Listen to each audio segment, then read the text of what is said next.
poder entender esta patología, les vamos a hablar un poco sobre la anatomía y funcionalidad de los riñones. Los riñones son órganos excretores que miden de 10 a 12 centímetros de largo. Cada uno pesa aproximadamente 150 gramos y se sitúan a cada lado de la columna vertebral. Su función principal es la de filtrar los desechos del torrente sanguíneo, produciendo la orina que luego pasa a la vejiga. Los riñones, como los otros órganos del cuerpo, se desarrollan durante la etapa fetal. No obstante, en el caso de algunos niños, estos órganos no se desarrollan en forma normal. Algunas células embrionarias que debían convertirse en células renales comienzan a multiplicarse sin control. De este modo aparece una masa tumoral de células inmaduras que se dividen con rapidez. Esta masa tumoral recibe el nombre de tumor de Wills. El tumor de Wills es también denominado nefroblastoma. Es un tumor maligno, canceroso, que se origina en las células del riñón. Es el tipo de cáncer renal más común y toma el nombre de Max Wills, cirujano alemán que lo identificó por primera vez. Se presenta típicamente en la infancia en 1 de cada 200 a 250 mil niños. Esta enfermedad, que afecta a varones y a mujeres en igual medida, se puede presentar en cualquier momento entre la infancia y los 15 años de edad. No obstante, en la mayoría de los casos, el tumor de edad se detecta a los 3 años. El tumor puede alcanzar un gran tamaño y puede propagarse por metástasis hacia otros tejidos del cuerpo. El lugar más común hacia donde se puede propagar la enfermedad son los pulmones. Sin embargo, también se pueden producir lesiones en el hígado, el otro riñón, el cerebro o los huesos. Entre el 5% de los niños con tumor de Wills tienen los dos pulmones afectados. Esta es una muestra de las células tumorales que provocan a que se desarrolle el tumor de Wills. Podemos ver la imagen de un bebé que presenta tumor de Wills en el riñón del lado derecho. No es habitual que el tumor de Wills se transmita por herencia. El porcentaje de casos en los que un paciente se haya visto afectado no alcanza el 2%. La mayoría de los casos con tumores de Wills se consideran esporádicos, es decir, que ocurren por azar y son consecuencia de mutaciones genéticas que afectan el crecimiento de las células del riñón. En general, estas mutaciones se producen después del nacimiento. Sin embargo, en ciertos casos, los niños nacen con una alteración genética que los predispone a desarrollar el cáncer. Un pequeño porcentaje de pacientes con tumor de Wills tiene uno de los 3 síndromes genéticos que se detallan a continuación. El primero es conocido como síndrome de Ward, por segundo tenemos el síndrome de Dennis-Drass y por último tenemos el síndrome de Beckett-Wiedemann. El síndrome de Ward, el acrónimo como Ward, está conformado por las iniciales de las 4 enfermedades presentes en el síndrome de Ward. Tumor de Wills, aniridia, como lo vemos en la imagen, que es la ausencia del iris, la región coloreada del ojo, malformaciones genitourinarias y retraso mental. Su causa es la pérdida o desactivación de un gen supresor de tumores denominado WT1, que se encuentra en el cromosoma 11.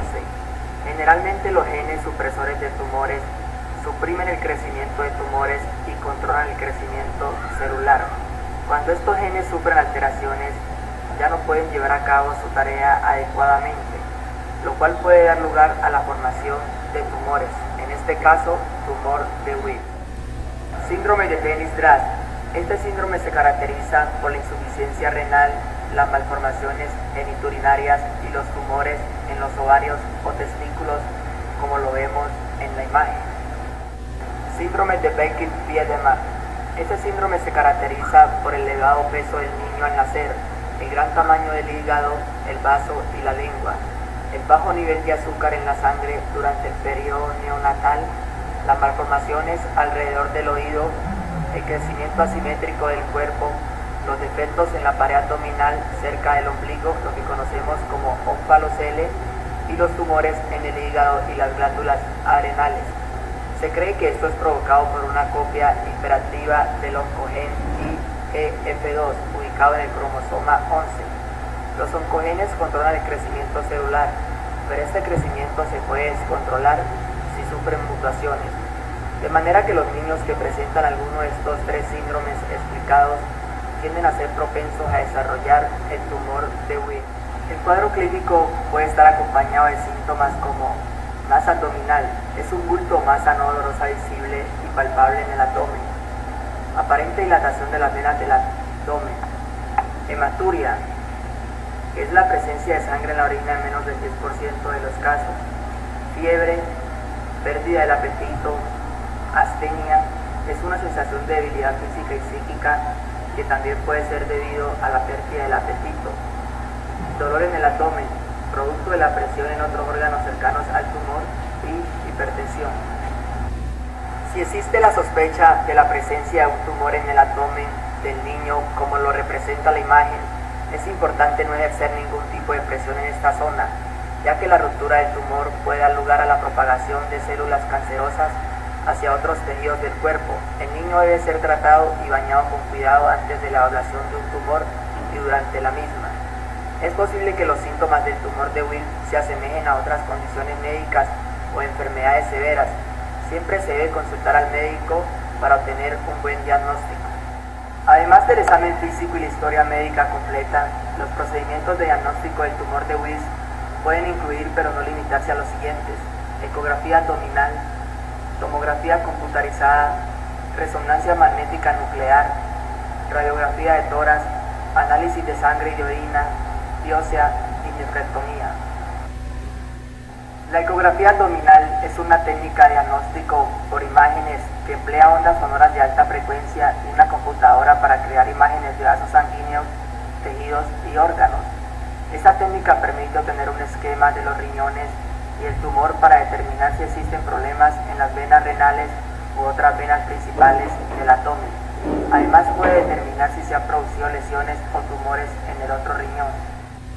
La tomografía computarizada es un procedimiento diagnóstico por imagen que utiliza una combinación de rayos X y tecnología computarizada para obtener imágenes de cortes transversales, a menudo llamadas rebanadas del cuerpo, tanto horizontales como verticales.